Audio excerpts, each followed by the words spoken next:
हिमायतपुर नाम के एक गांव में राजू नाम का एक व्यक्ति रहता था। राजू एक गरीब किसान है। वो अपने दोनों बच्चों को बहुत ही मेहनत से पालता है।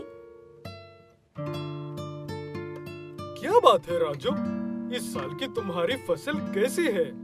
फिर से उस बंजर जमीन के भरोसे में तो नहीं बैठे हो ना मूर्ख की तरह। बंजर जमीन में फसल नहीं उगती है, मेरी बात मानो। क्या मेरे पास और कोई रास्ता है? तुम ही बताओ दया। मेरे पास जो भी है वो ये बंजर जमीन ही है ना, इसीलिए उस जमीन पर भरोसा करना पड़ता है। राजू के पास 2 एकड़ बंजर जमीन है। वो जमीन उसके माँ बाप की तरफ से उसे मिलने की वजह से उस पर बहुत ज्यादा प्यार था राजू को। इसलिए कितनी मुश्किल होने पर भी उस जमीन को छोड़ने के लिए तैयार नहीं होता है राजू। वैसे भी मेरे बच्चों को देने के लिए खुद की मेहनत से जमा करके रखा है ना दया। इस जमीन की फसल सिर्फ मेरे दिल के सुकून के लिए है। तुम्हें बदलना मेरी बस की बात नहीं है, लेकिन वो संपत्ति तुम्हारे बच्चों को मरते वक्त दे दो। कम से कम तुम्हारे संपत्ति के लिए सही तुम्हारे बच्चे तुम्हारे साथ रहेंगे। वो बातें सुनकर राजू को बिल्कुल भी अच्छा नहीं लगता है। मेरे बच्चे ऐसे नहीं है दया। मेरे संपत्ति के लिए मुझे छोड़ देंगे या संपत्ति के लिए मुझसे प्यार करेंगे, ये बात मैं नहीं मानता। ऐसे कहते हुए वहाँ से चला जाता है राजू। ऐसे ही एक दिन राजू अपने बेटे हेमू और बेटी रानी को बुलाकर, मेरी उम्र हो गई है बच्चों, अब मैं इस घर की जिम्मेदारी को और नहीं संभाल सकता हूँ। इसीलिए मेरी कमाई हुई इस थोड़ी सी संपत्ति को तुम्हें दे रहा हूँ। अब क्यों कर रहे हो पिताजी ये सब बातें? वैसे भी आप जाने के बाद ये मेरा ही तो होगा ना।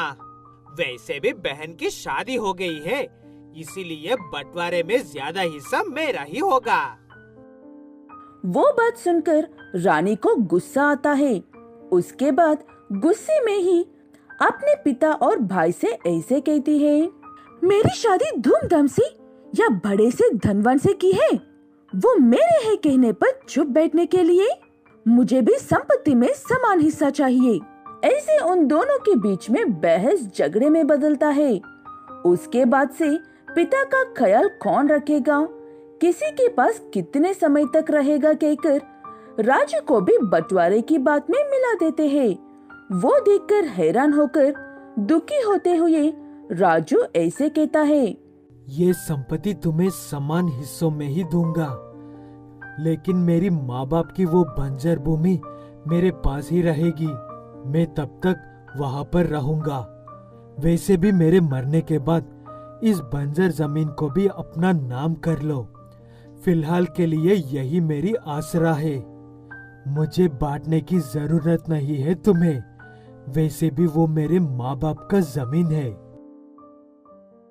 ऐसे कहते हुए वहाँ से उस बंजर जमीन के पास जाता है राजू और वहाँ पर रहने के लिए एक छोटी सी जगह ठीक कर लेता है और बहुत ही परेशान होकर बैठ जाता है। क्या बात है राजू, इस बार अपनी बंजर जमीन में फसल उगाने की बजाय खुद ही जगह बनाकर बैठ गए हो। किसके लिए बनाई है ये जगह? बहुत ही दुखी होते हुए सारी बात बताता है दया को राजू। वो बातें सुनने के बाद दया को भी बहुत बुरा लगता है, इसलिए राजू से ऐसा कहता है, मैं तुम्हें पहले से ही कह रहा था। ठीक है, वो सारी बातें भूलकर आगे होने वाला काम पर ध्यान दो। इस बंजर जमीन के भरोसे ही था ना इतने दिन, इस बार मैं भी मदद करता हूँ।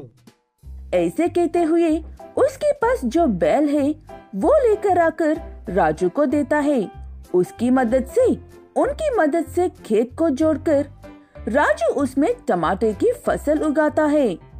ऐसे ही उन्हें जो चाहिए वो सब वक्त पर देकर अच्छे से देखभाल करता है। अच्छे लोगों के साथ हमेशा अच्छा ही होता है।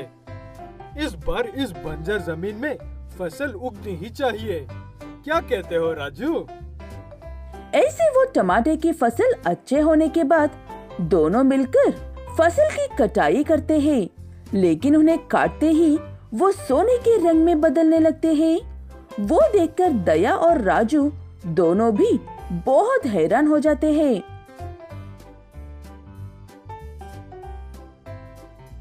मैंने कहा था ना राजू, अच्छे लोगों के साथ अच्छा ही होता है कहकर। शायद ये हमारे माँ बाप का आशीर्वाद होगा।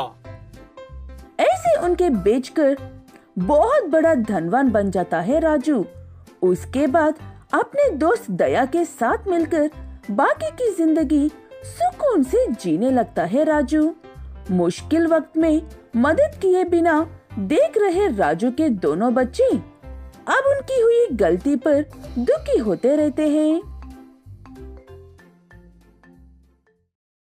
लखनपुर नाम के एक गांव में राधा नाम की एक लड़की रहती है। राधा बहुत ही खूबसूरत है और उसे इस बात का बहुत घमंड भी है। ऐसे ही चाहे कोई जो भी कहे और कितना भी कहे, वो जो चाहती है वो होने तक पीछे हटती ही नहीं है। राधा की इस स्वभाव को देखकर माँ लता और भाई लोकेश हमेशा दुखी होते थे। माँ, मैं अपने दोस्तों के साथ शॉपिंग के लिए जा रही हूँ।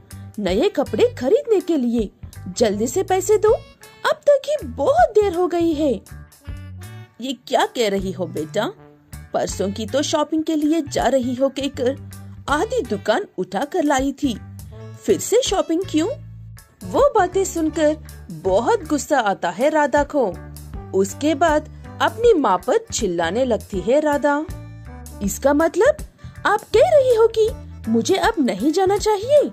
मैं चाहे जितने कपड़े भी खरीदूं, तुम्हें क्या माँ, पैसे देना पसंद नहीं है तो तुम ही रख लो। मुझे जरूरत भी नहीं है, मैं ऐसे ही चली जाऊंगी। ऐसे कहते हुए गुस्से में वहाँ से चली जाती है राधा। उसकी बातों से बहुत दुखी होती है लता। इतने में वहाँ पर राधा का भाई लोकेश आकर माँ को परेशान होते हुए देखकर वजह जानता है। तब जो कुछ भी हुआ सारी बात बताती है लता अपने बेटे लोकेश को। वो सारी बात सुनने के बाद लोकेश, बहन का बर्ताव ऐसा ही रहा तो शादी के बाद ससुराल में और भी परेशानियों का सामना करना पड़ सकता है माँ। कैसे भी करके हमें उसकी अकल ठीक करना ही होगा। बहन की शादी में अभी वक्त है बेटा, पहले तेरी शादी करनी होगी। आने वाली बहू को भी राधा ऐसे ही परेशान करेगी कहकर डर लग रहा है मुझे। आप चिंता मत करो माँ, आने वाली लड़की आपको, मुझे और बहन को समझने वाली होगी।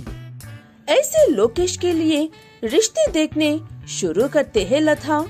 ऐसे आए हुए एक रिश्ते में कला नाम की एक लड़की पसंद आती है लोकेश को और शादी से पहले ही उसे ऐसे कहता है, मैं अपनी बहन के बारे में जितनी भी बातें बताई है वो सारी सच है।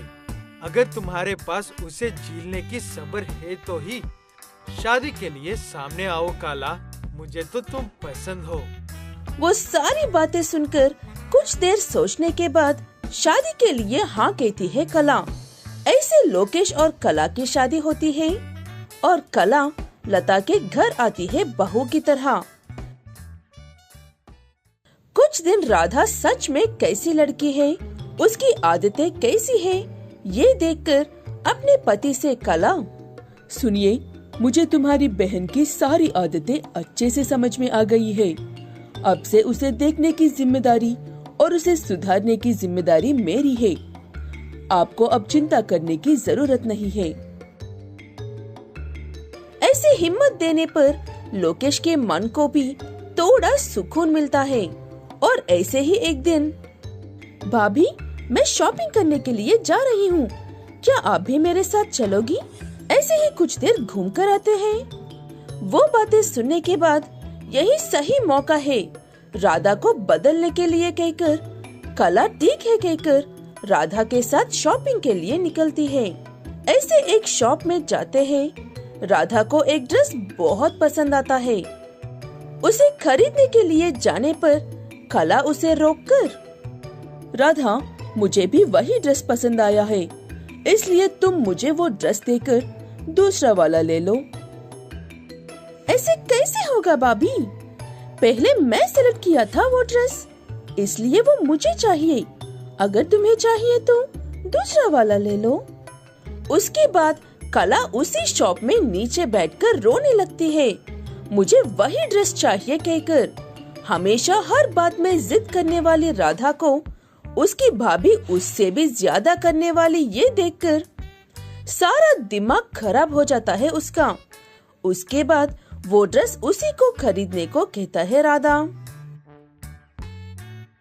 हाँ, ये जिद्दी मेरे रास्ते में आ गई है, प्लान काम कर गया।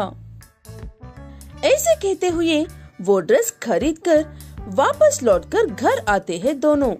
ऐसे घर लौटकर आने तक राधा की एक दोस्त उसके लिए दूसरे देश से चूड़ियां लेकर आती है।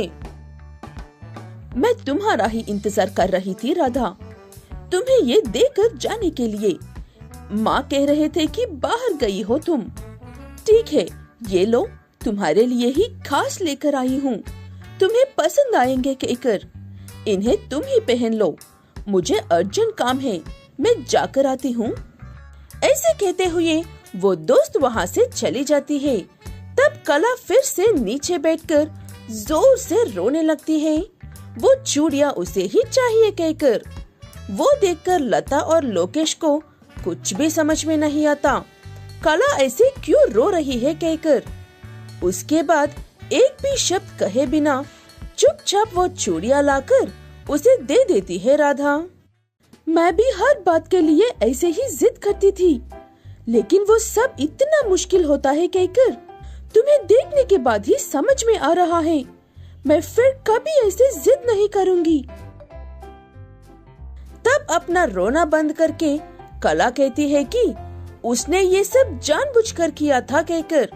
उसे उसी के अंदाज में कहने पर ही अच्छे से समझ में आएगा कहकर किया है कहती है। ऐसे उसकी भाभी की तरह आकर उसे सुधारने के लिए गले लगा लेती है राधा।